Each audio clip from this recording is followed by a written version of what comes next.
Day 9. Still completely alone. Today she returns to that stream with a bigger idea to build a large bamboo raft right in the middle of the flow. A more difficult challenge than before. Will she be able to complete this task?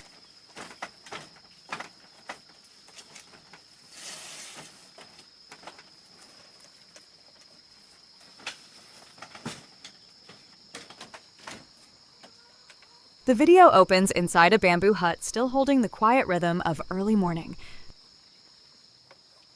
The girl does not rush straight into work. A few simple movements, waking sitting up, looking outward, are enough to show that the day will begin from self-reliance rather than spectacle. That slow opening gives the labor ahead a more truthful, emotional ground.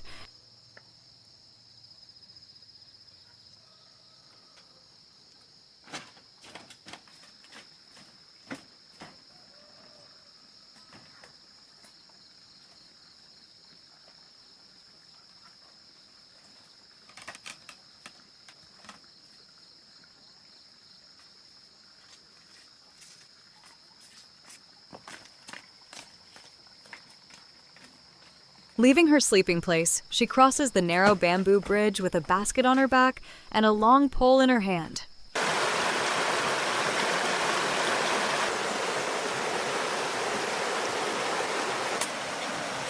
From this point, the story clearly shifts from rest to intention.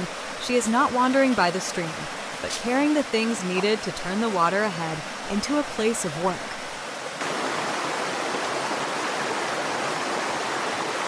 When she reaches the stream, she does not start tying or assembling anything at once.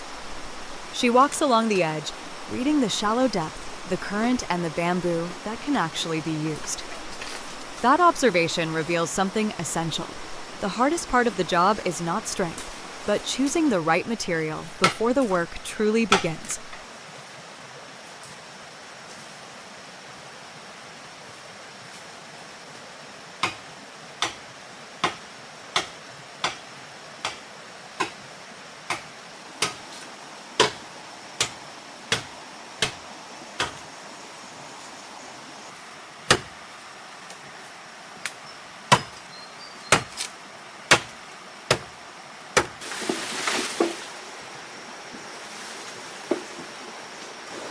The first bamboo poles are pulled free in a calm, even rhythm. She keeps her balance on slick stones while twisting, dragging, and separating each straight stalk from the tangle near the bank. The action looks simple, yet every successful pull makes the base of the future raft a little clearer.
From there, she moves back and forth between the bank and the stream, carrying each pole toward the same point.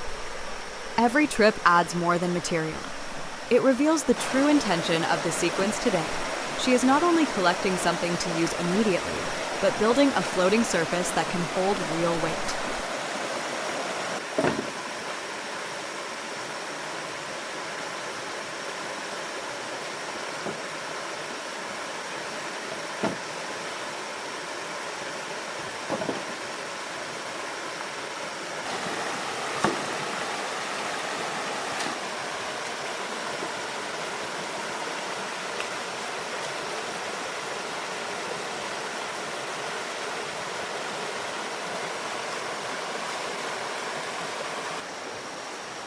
The amount of bamboo is too deliberate to feel like random gathering.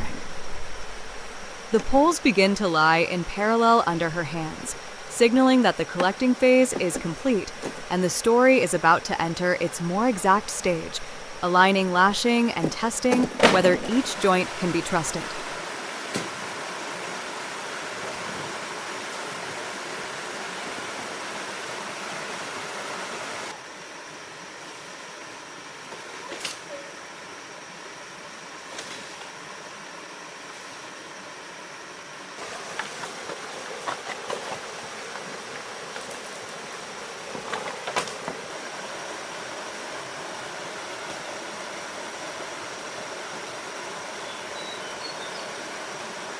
She brings more bamboo into the water and lays it beside what she prepared earlier, as if finishing the last rows before the raft can fully show its shape.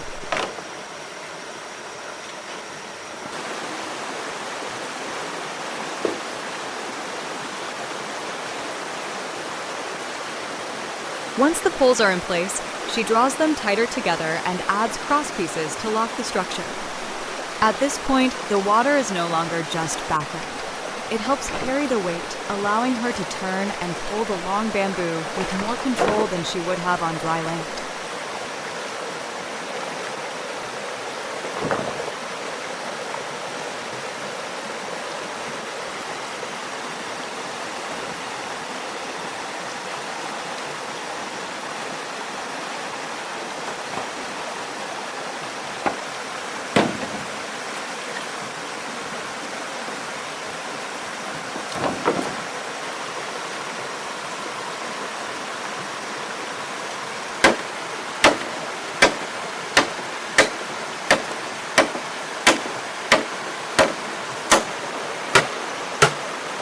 Science note: bamboo floats well because its hollow chambers trap air and the material itself is less dense than water.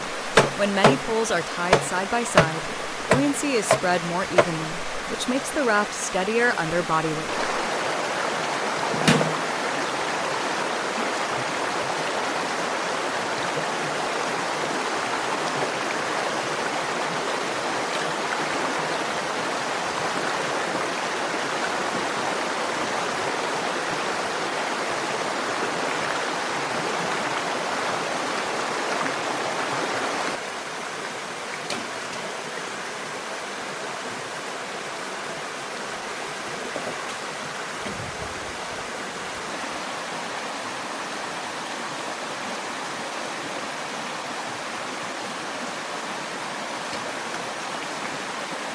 The lashings are done with visible patience. Some knots are tightened again, some are undone and remade because a single loose point would twist the whole platform once a body stands on it. The sequence holds attention here by showing the raft grow through very small decisions. The lashings are inspected once more. The edges are made cleaner, and the whole raft is tested in real use, rather than only by sight.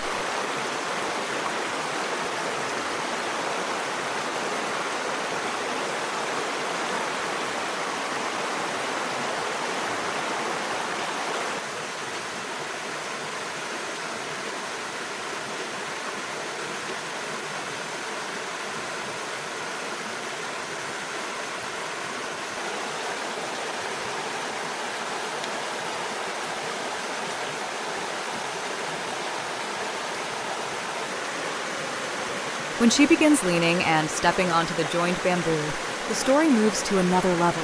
She is no longer building only for shape, but testing whether the structure will truly accept a human body. Each shift of weight becomes a test of trust in her own workmanship.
The long pole keeps serving a second purpose, pushing, turning, and guiding the raft into calmer water.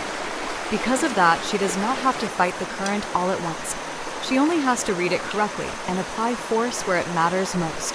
The tools remain simple, but they become effective because they are used so precisely.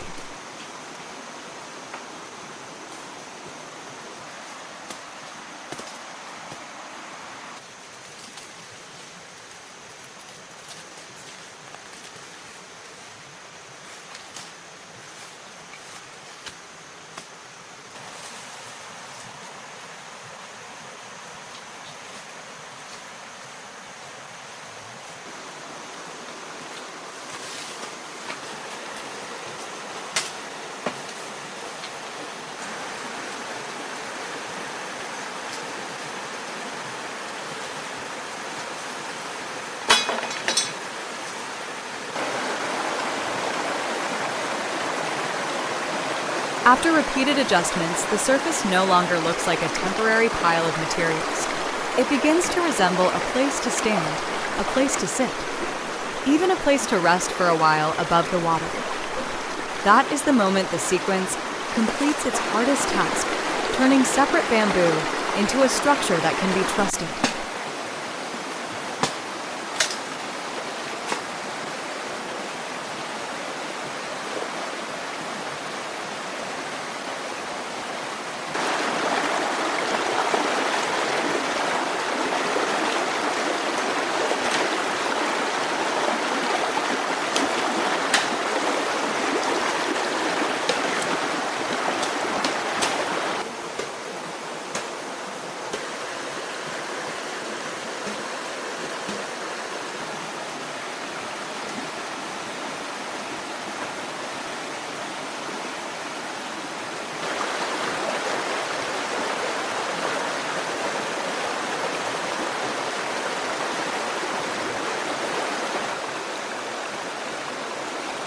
From here, the video softens noticeably. She lies back across the raft, then settles with the food she has brought. The work is no longer measured by how many poles she pulled or knots she tied, but by the moment she can safely place her whole body on the result she has just made.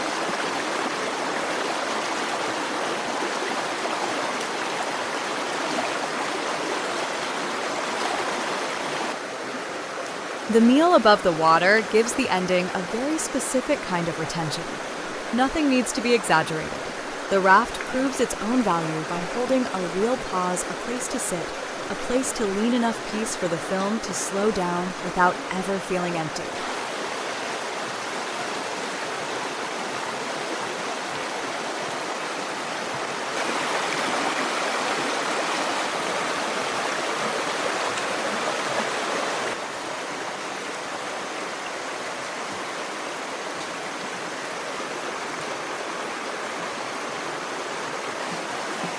That was day 9 of this little girl, living all by herself. She's still got 91 more days to go. You want to know how she's going to make it through the next 91 days?